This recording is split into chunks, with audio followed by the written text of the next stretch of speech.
السلام علیکم، پروگرام میں خوش آمدید۔ میں ہوں ڈاکٹر عروہ الہی اور میرے ساتھ موجود ہیں حبیب اکرم۔ آج ہم بات کریں گے صومالی لینڈ کے بارے میں، جس کو اسرائیل نے ایک آزاد ریاست کے طور پہ تسلیم کر لیا ہے۔ صومالی لینڈ صومالیہ کا شمال مغربی وہ حصہ ہے جس نے 1991 میں مرکزی حکومت کے خاتمے کے بعد اپنی آزادی کا اعلان کیا، لیکن تاحال اس کو کسی بھی انٹرنیشنل کمیونٹی نے ریکگنائز نہیں کیا۔ اسی حوالے سے بات کریں گے حبیب صاحب۔ اسرائیل نے ایک بلیٹنٹ وائلیشن کی انٹرنیشنل UN چارٹر کی بھی، اور مطلب کسی بھی ملک کی سوورینٹی انٹیگریٹی کے حوالے سے، اور بہت سخت ریئیکشن آیا ہے اسپیشلی مسلم دنیا کی طرف سے۔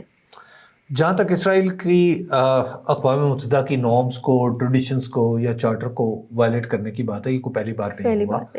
اسرائیل ہمیشہ سے ابیوز کرتا ہے اقوام متحدہ کو، اور اقوام متحدہ کی جو قراردادیں ہیں انہی میں یہ واضح طور پر لکھ رکھا ہے، یعنی جس قرارداد کے تحت اسرائیل وجود میں آیا تھا اسی قرارداد میں فلسطینی ریاست کا نقشہ بھی موجود ہے، وہ اور بلکہ نقشہ اس کے ساتھ لفٹ کیا گیا ہے تاکہ آپ اس کو دیکھ لیں کہ آپ یعنی یہ ایک دو ریاستی حل ہے۔ ٹھیک ہے، اب چونکہ اس وقت کی جو ورلڈ پالیٹکس تھی وہ کچھ اور طرح کی تھی، اس وقت کی مسلم پالیٹکس کچھ اور طرح کی تھی، جو بھی ہونا تھا ہو گیا، تو وہ وائلیٹ تو آج تک ہو رہا ہے، تو لہٰذا وہ وائلیشن تو کوئی نئی بات نہیں ہے۔ جہاں تک صومالی لینڈ کا معاملہ ہے تو صومالیہ نو ڈاؤٹ پچھلے طویل عرصے سے ایک حکومت، ایک ایسی سرزمین بن چکا ہے جہاں پہ کوئی دستور ہے، نہ کوئی آئین ہے، نہ قانون کی عملداری ہے۔ وہاں پہ صرف وار لارڈز ہیں، قبائلی سربراہ ہیں جو کبھی اس طرف سے بندوقیں اٹھاتے ہیں، کبھی اس طرف سے بندوقیں اٹھاتے ہیں۔ نہ وہاں کے ساحل محفوظ ہیں، وہاں سے کشتیاں جو جہاز گزرتے ہیں وہ بھی ہمہ وقت خطرے کی زد میں رہتے ہیں، اور اسی وجہ سے پوری دنیا کو ایک کوشش کرنی پڑتی ہے اس کے لیے مختلف ٹاسک فورسز بنائی گئی ہیں کہ عدن کا علاقہ جسے بحر احمر کہتے ہیں، وہاں پر سارے کے ساری کشتیاں اور سارے جو بحری سفر ہیں وہ محفوظ رہیں، تو اس کے لیے دنیا کو محنت کرنی پڑ رہی ہے۔ بہت سے لوگ جو شاید صومالیہ کا نقشہ نہ سمجھتے ہوں، تو میں صرف ان کو سمجھا دوں، ان کو واضح کر دوں کہ جو عرب ہے دراصل وہ ایک ایسا خطہ ہے جو جزیرہ نما ہے، یعنی یہ تین اطراف سے تو پانی میں ہے، اور صرف ایک حصہ اس کا خشکی پہ ہے، اور جو خشکی والا حصہ ہے وہ عراق سے جا ملتا ہے، اور بنیادی طور پہ جو جزیرہ نما عرب کی بات کر رہا ہوں، اور اس کا وہ حصہ جو پاکستان کی طرف ہے سمجھانے کے لیے، یا ہندوستان کی طرف ہے، جس کو آپ کہہ سکتے ہیں کہ یہ اس کا ایسٹرن یا کسی درجے میں نارتھ ایسٹرن حصہ ہے، یہ اس کو ہم بحیرہ عرب کہتے ہیں۔ اور وہ حصہ جو افریقہ اور ایشیا کو الگ کرتا ہے، اس کے درمیان جو سمندر ہے اس کو بحر روم کہتے ہیں۔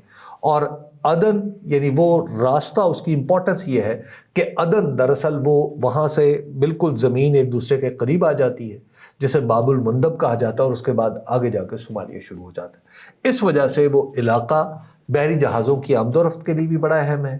یورپ سے جو جہاز پاکستان، انڈیا، بنگلہ دیش آتے ہیں، دراصل اسی راستے سے گزر کے آتے ہیں، اور یہ وہی راستہ ہے جس میں نہر سویز بھی کھلتی ہے۔ میں صرف نقشے کے لیے، اور خاص طور پر جو اسٹوڈنٹس ہیں، ہم وہ لوگ جو ان امور میں دلچسپی رکھتے ہیں، ان کو گوگل پہ یہ نقشہ ضرور دیکھنا چاہیے تاکہ انہیں اس ورلڈ پالیٹکس کی سمجھ آ سکے۔ خیر، تو اسرائیل نے اب یہ کام کیوں کیا ہے؟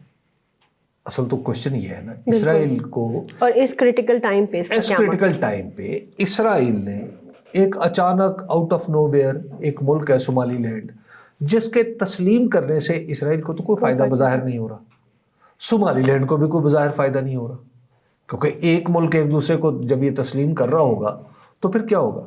صومالی لینڈ مکمل طور پر سو کالڈ مسلم ملک ہے، مسلم آبادی ہے۔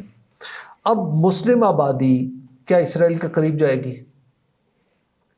یہ، اور جس طرح کی وہ آبادی ہے، کیا وہ اسرائیل کے قریب جائے گی؟ ایسا تو نہیں ہوگا۔ اس کا مطلب ہے کہ کچھ اور ہے، تہ میں کچھ اور ہے۔ وہ یہ ہے کہ اسرائیل یہ چاہتا ہے کہ میں جو زمینی تقسیم ہے اس کو بدلوں۔ اسرائیل کیا کہتا ہے؟ اسرائیل ایک گریٹر اسرائیل کا خواب بھی دکھاتا ہے نا اپنے لوگوں کو، اور گریٹر اسرائیل کہاں تک ہے؟ جس میں سعودی عربیہ کا بھی کچھ حصہ آ جاتا ہے۔ تو جب آپ گریٹر اسرائیل کی بات کرتے ہیں تو آپ سرحدیں تبدیل کرنے کی بات کرتے ہیں نا، تو لہٰذا ایک تو جب آپ ایک مسلم ملک کو ٹوٹا ہوا نو ڈاؤٹ وہاں انارکی ہے، نو ڈاؤٹ وہاں طوائف الملوکی ہے، خانہ جنگی ہے، لوگوں کا زندہ رہنا محال ہے، لیکن وہاں کا ایک ٹکڑا جو الگ ہوتا ہے، ایسے ملک کا تو اکٹھے رہنے کا کوئی فائدہ نہیں ہوتا نا، تو ایک آزاد ایک اور وار لارڈ جہاں بیٹھا ہوا ہے اس کو آپ کہتے ہیں کہ میں اس کو ایک ملک مان رہا ہوں، تو بنیادی طور پہ آپ کیا کریں؟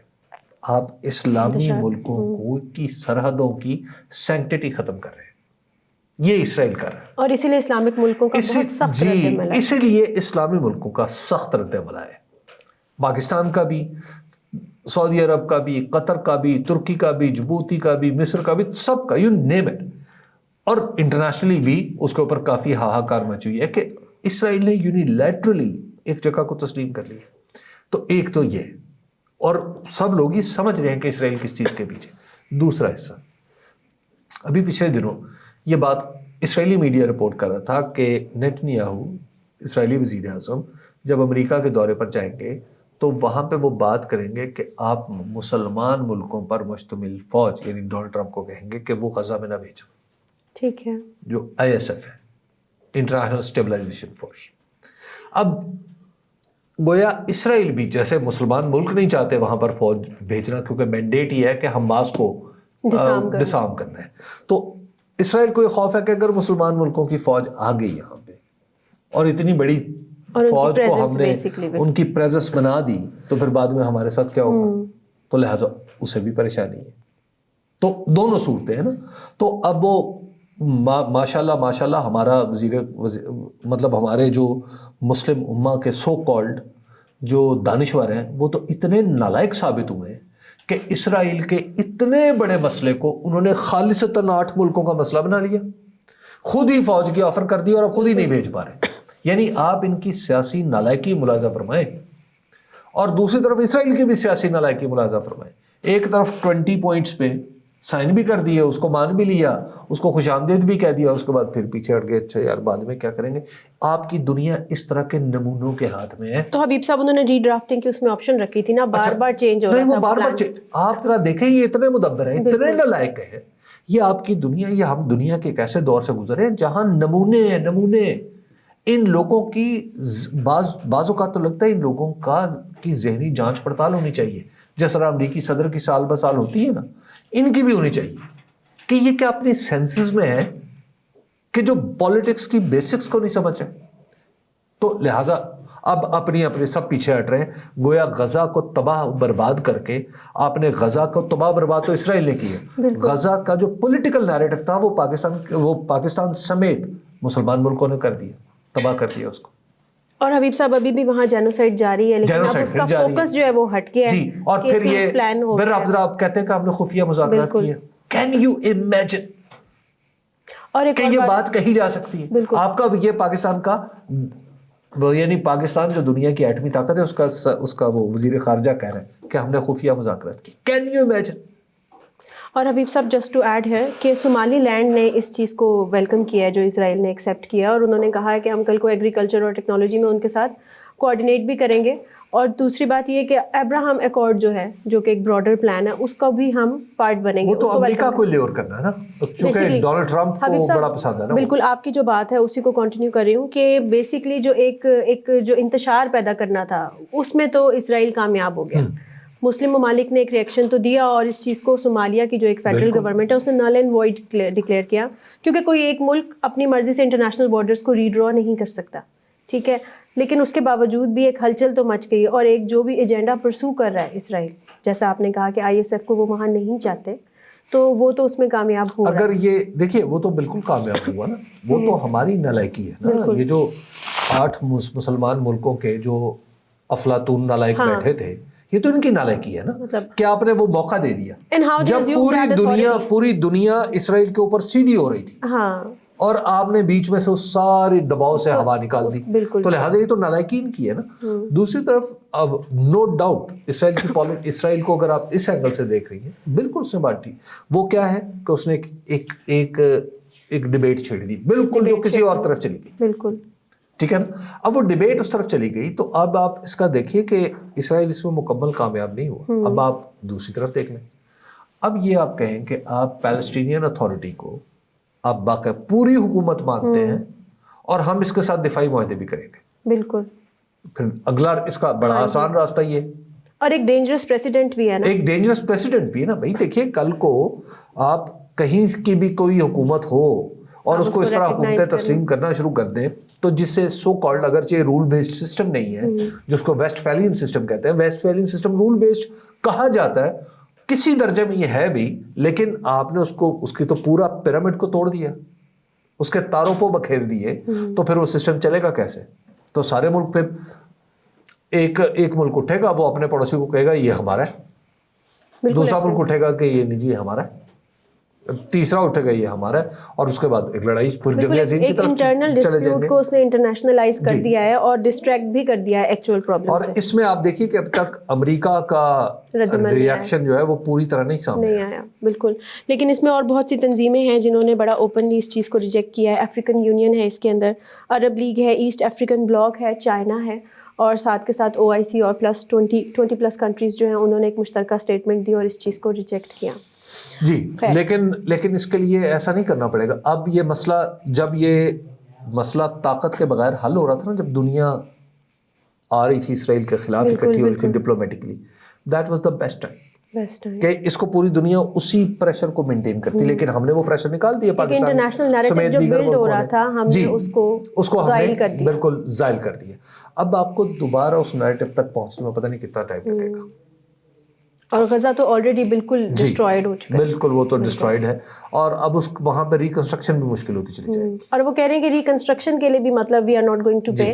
جو مسلم ممالک ہیں یا اور ایڈ کریں اس کے اندر, فنڈ بنائیں اور ریکنسٹرکشن ہو. بہرحال حبیب صاحب, That is the word, harsh realities of the world. Yes, that is.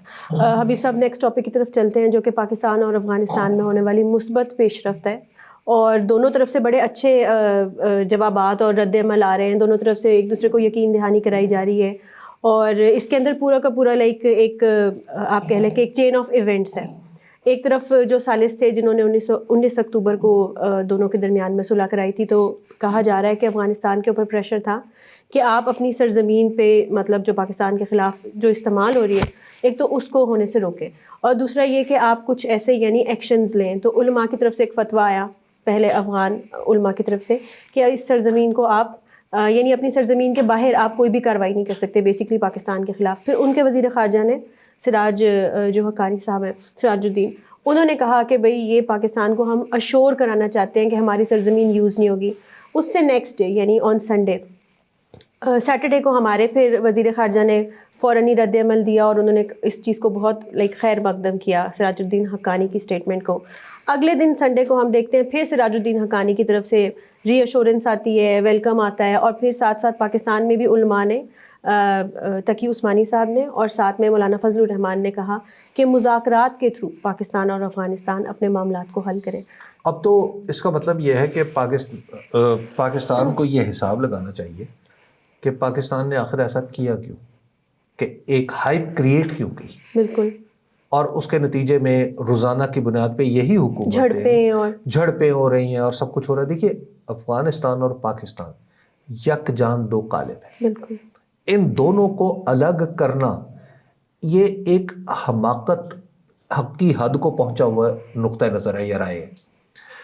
آپ ذرا دیکھیے کہ پاکستان کی اوریجنل پالیسی کون سی رہی. پاکستان کا جو کامیاب ترین یعنی خارجہ امور کا آدمی تھا, اس کا نام تھا سر فیروز خان نون. سر فیروز خان نون پاکستان کے وزیر اعظم بھی رہے.